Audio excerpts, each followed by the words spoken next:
Well, welcome back everybody to the series, and this is episode 5 part 2. Selamat datang kembali semuanya. Ini episode 5 bagian kedua. Pada episode 5 part 2 ini kita masih menyambung pembahasan problems with subject verb agreement.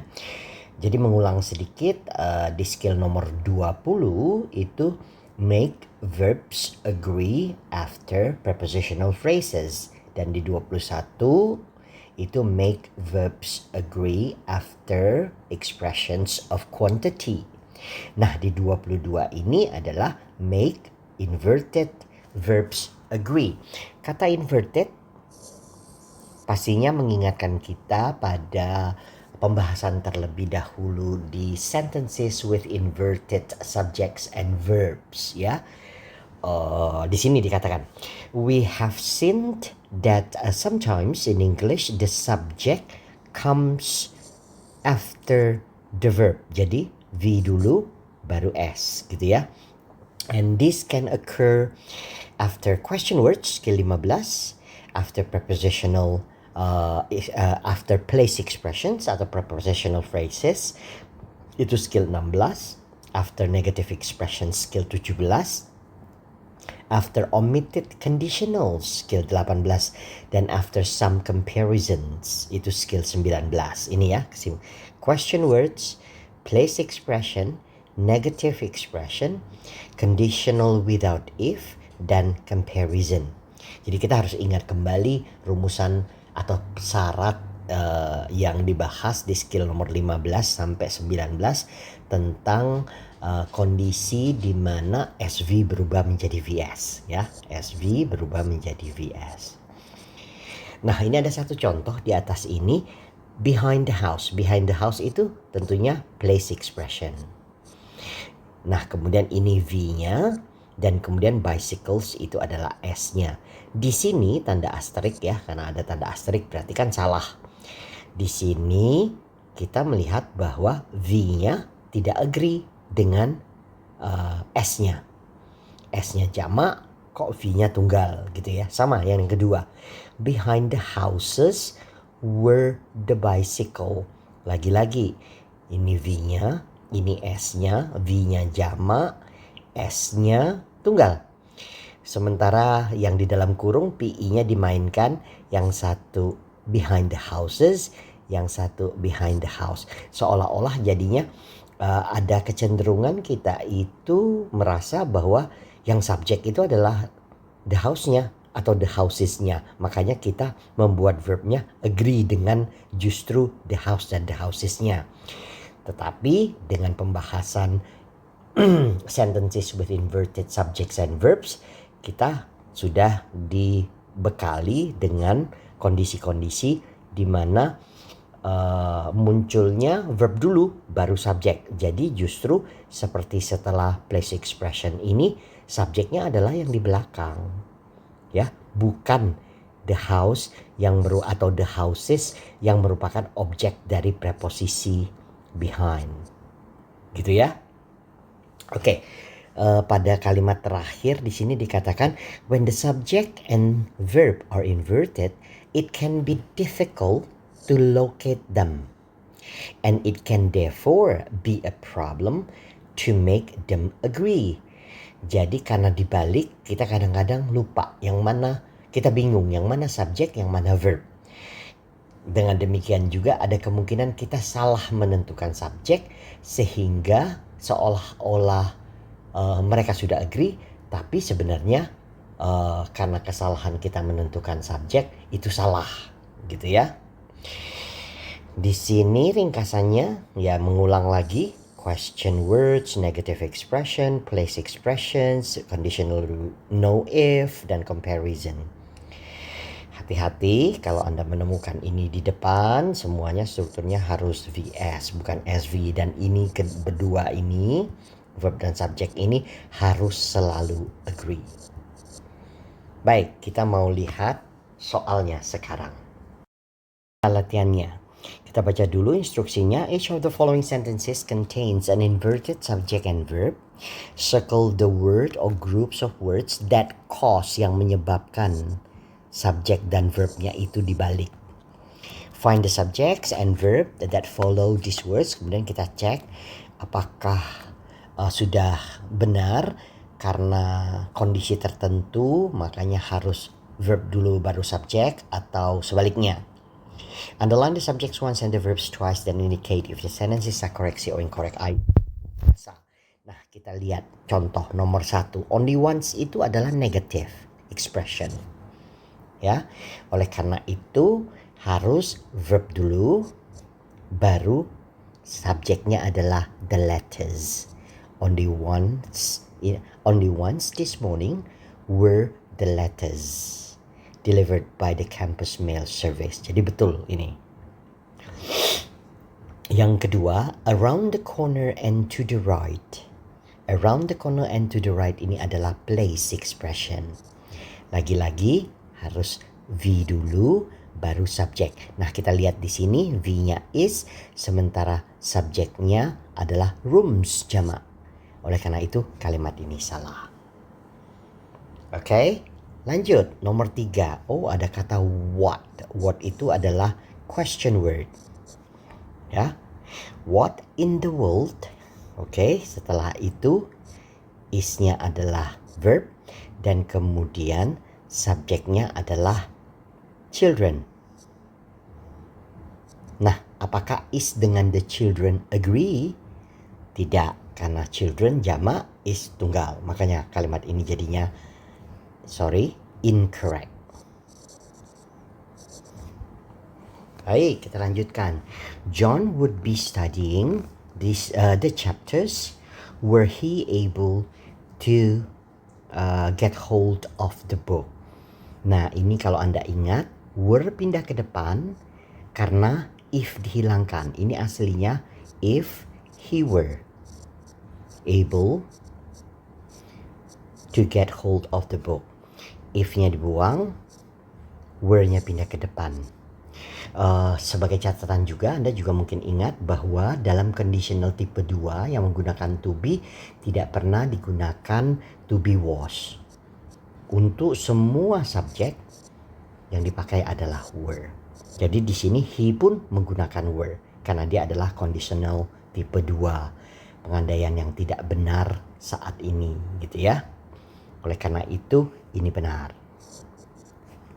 Next, number 5. This chapter has many more exercise than. Oh, ini adalah comparison. Ya, comparison. Di belakangnya do the next one. Nah, kata one ini adalah subjeknya dan kemudian verbnya do. Sekarang pertanyaannya, apakah kalau singular one begitu benar do? Salah, harusnya does. Makanya kalimat ini incorrect. 6. The computer programmer was unaware that there was so many mistakes in the program he had written. Ini ada kata there. Itu yang single word place expression, ya. Anda ingat kalau there itu harus selalu diikutin oleh V dulu, baru S. Nah, lagi-lagi kita lihat V-nya was, S-nya mistakes. Oleh karena itu juga incorrect. Nah, jadi begitu ya. Jadi skill 22 ini mau tidak mau kita harus mereview. Kita harus mengingat pembahasan tentang sentences with inverted subjects and verbs. Oke, seperti biasa 7, 8, 9, 10 saya sisakan untuk Anda latih sendiri. Baik, selanjutnya adalah skill terakhir yang berada di bawah problems with subject verb agreement. Skill nomor 23.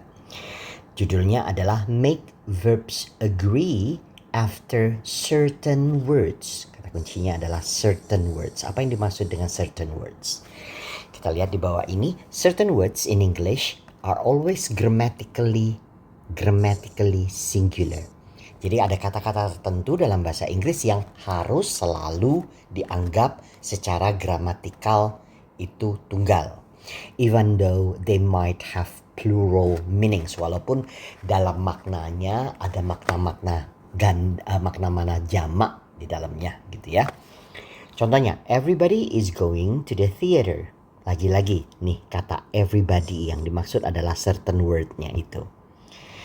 Everybody itu secara grammatical selalu tunggal. Oleh karena itu penggunaan are di sini itu salah. Dia harusnya is.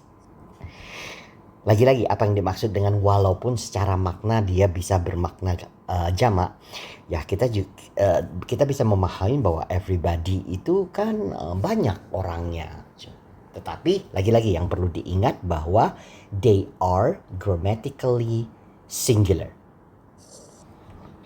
Even though that we understand from this example that a lot of people are going to the theater, everybody is singular and requires a singular verb, gitu ya. Ini konfirmasi sekali lagi.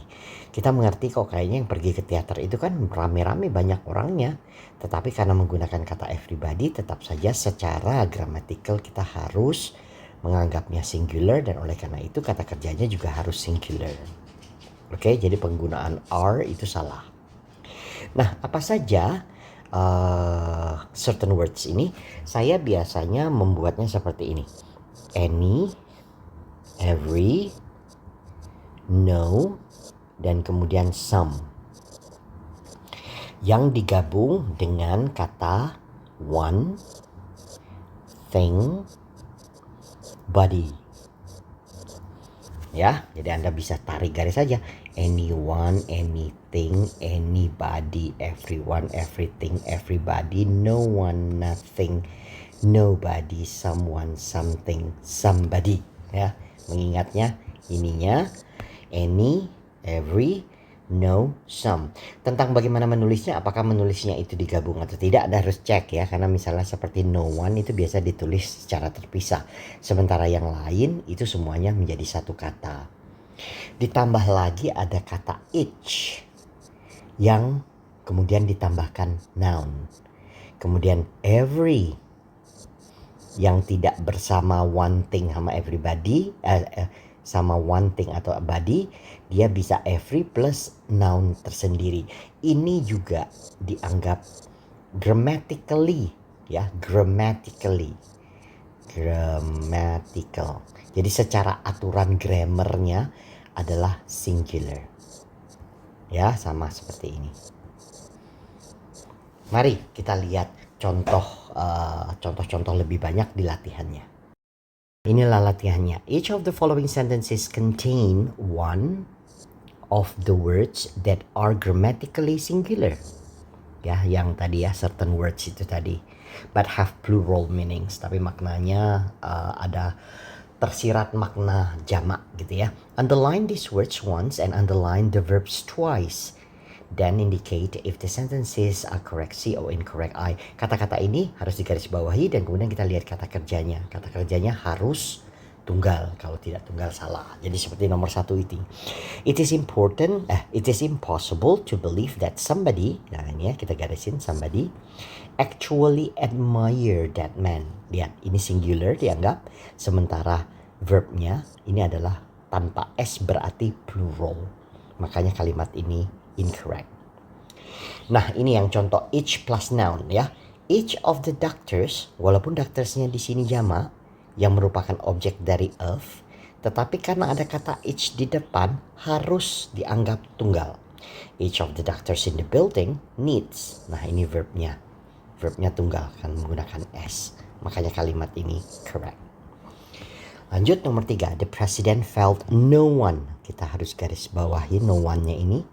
Tunggal ya, subjek, tetapi Anda lihat ini verbnya were. Oke, makanya ini incorrect.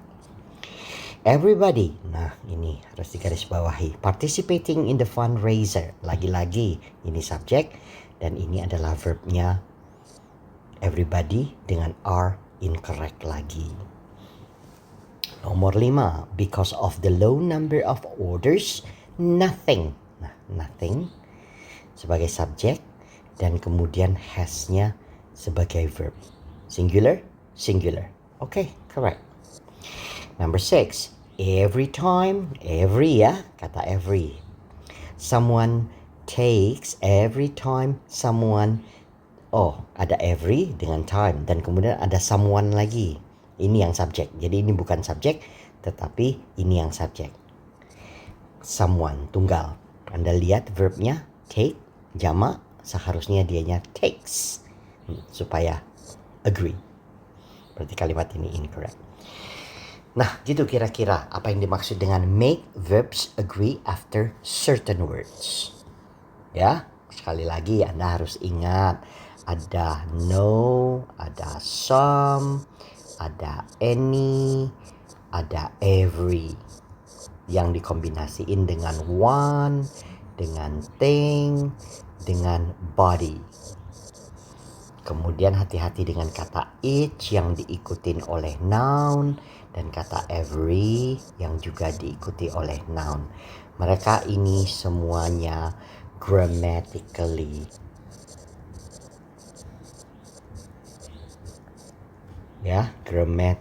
singular. Oleh karena itu, kata kerjanya dipastikan yang dipakai adalah singular juga. Baik, 7, 8, 9, 10 untuk Anda coba. Well guys, I think that's all for episode 5 part 2. Kita sudah menyelesaikan pembahasan skill 20 sampai dengan 23 yang berada di bawah topik besar problems with subject verb agreement. Jadi masalah-masalah apa saja yang biasanya muncul ketika kita berbicara tentang agreement antara subjek dan verb. I think that's all. Setelah ini ya seperti biasa akan ada review. Saya akan buat dalam video yang terpisah reviewnya. Okay, I'll be right back with the review in episode 5 part 3.